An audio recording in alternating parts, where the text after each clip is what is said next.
चलिए आज फिर से एक क्लास 10th का VBA क्वेश्चन फिजिक्स कर लेकर आए हैं। चलिए देखते हैं कि इस क्वेश्चन में खैसियत क्या है। ये क्वेश्चन 2 से 3 बार पूछ चुका है, तो चलिए देखते हैं इस क्वेश्चन में क्या ऐसा खैसियत है। चलिए आइए देखते हैं। कह रहा है कि दिष्ट धारा और प्रत्यावर्ती धारा में अंतर स्पष्ट करें। तो सिंपल से लिखेंगे, देखिए लिखने का असली तरीका क्या होता है। एक और लिख देंगे दिष्ट धारा और एक और लिख देंगे प्रत्यावर्ती धारा, ठीक है। अब कह रहा है कि दोनों अंतर हो गया, बीच में बाई काट देंगे। चलिए अब एक नंबर डाल के लिखेंगे इस धारा का परिमाण, किस धारा का परिमाण, दिष्ट धारा का परिमाण एवं दिशा समय के साथ स्थिर रहता है। यानी कह रहा है ना कि जो दिष्ट धारा होता है ना उसका परिमाण और दिशा दोनों क्या होता है, समय के साथ स्थिर रहता है। लेकिन प्रत्यावर्ती धारा में क्या कह रहा है, इस धारा का परिमाण और दिशा समय के साथ बदलता है। चलिए 2 नंबर में कह रहा है कि इसे एक स्थान से दूसरे स्थान तक, किसे, दिष्ट धारा को एक स्थान से दूसरे स्थान तक प्रेरित करने पर अधिक ऊर्जा व्यय होता है। यानी कि अधिक ऊर्जा क्या होता है, व्यय मतलब अधिक ऊर्जा खर्च होता है।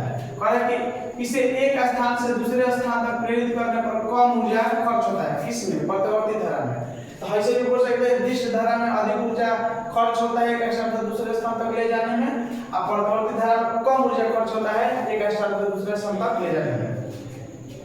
अगला कह रहा है यह कम वोल्टेज के कारण अपेक्षाकृत कम खतरनाक होता है। यानी दिष्ट धारा जो होता है, यानी दिष्ट धारा जो बैटरी उटरी में होता है, दिष्ट धारा वो क्या होता है, हाथ से भी उसको दोनों को तार अगर बैटरी में लगा देंगे धन और दोनों को लगा कर अगर तार मुंह में अगर लेंगे तो मारेगा, लेकिन हाथ में लेंगे तो नहीं मारेगा, क्योंकि आदमी मिल लेता है ना, हाथ में लेंगे तो नहीं, क्योंकि दिष्ट धारा है।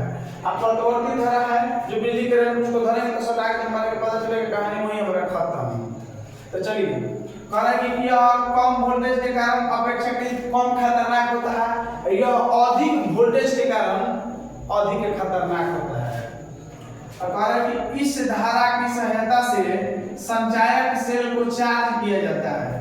संचायक सेल क्या होता है, जो बैटरी होता है, बैटरी को संचायक सेल कहते हैं, उसे क्या किया जाता है, चार्ज किया जाता है। किससे, दिष्ट धारा से चार्ज कर सकते हैं। लेकिन प्रत्यावर्ती धारा में इस धारा की सहायता से संचायक सेल को चार्ज नहीं किया जा सकता है, उसको चार्ज नहीं कर सकते हैं। तो चलिए आई होप कि समझ में आपको बहुत ही बेहतरीन ढंग से आया होगा। चलिए एक बार फिर से आपको समझा दे रहे हैं प्यारे मित्रों, दोस्तों, मेरे भाई बहन, ध्यान से देखिए। देखिए ये VBA बोर्ड मॉडल है, क्या है, VBA क्वेश्चन, ठीक है। ये 2025 के लिए है, एक है फिजिक्स का। या तो मेरे जितने भी प्यारे यूट्यूब पे मेरे चैनल के जितने भी प्यारे मेरे मित्र हैं, भाई हैं, बहन हैं, बड़े या छोटे हैं, उनके लिए मेरा तहे दिल से स्वागत है कि एक बार जरूर इस क्वेश्चन को देखिए और देखने के बाद आपको एहसास होगा कि हाँ क्या सर पढ़ाए हैं। आपको जब बिलीव ना होता है तो एक बार आप लोग भी मोबाइल में प्लेलिस्ट में मेरे जाइए और देखिए, क्वेश्चन को भी देखिए और देखिए कि ऑफलाइन में कितने सारे बच्चे पढ़ते हैं।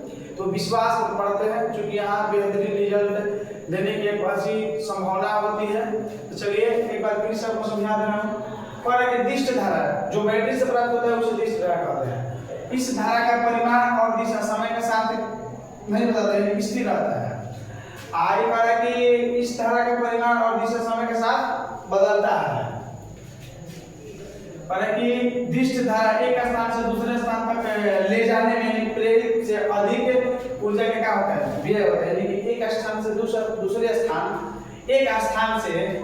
स्थान तक अगर दिष्ट धारा को लेकर जाएंगे तो अधिक ऊर्जा खर्च होगी। यही प्रत्यावर्ती धारा को एक स्थान से दूसरे स्थान तक ले जाएंगे तो ऊर्जा बहुत क्या होगा, कम खर्च होगी।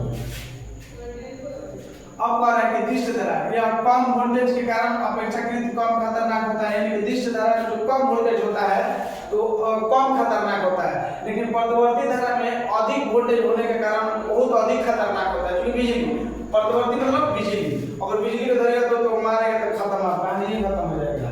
हालांकि दिष्ट धारा की सहायता से संचायक सेल को चार्ज किया जाता है। यानी कि दिष्ट धारा की सहायता से बैटरी को चार्ज किया जाता है, लेकिन प्रत्यावर्ती धारा को संचायक सेल से चार्ज नहीं अब देखिए ध्यान से। अब भैया आपको तो समझ में आ ही गया होगा। चलिए आपको समझ में आ गया तो मेरे चैनल को लाइक और सब्सक्राइब करें। और एक क्वेश्चन है, आप कमेंट बॉक्स में बताइएगा कि बताइए बैटरी से कौन सी धारा प्राप्त होती है। बैटरी से बताइए, बैटरी से कौन सी धारा प्राप्त होती है, कमेंट बॉक्स में बताइएगा।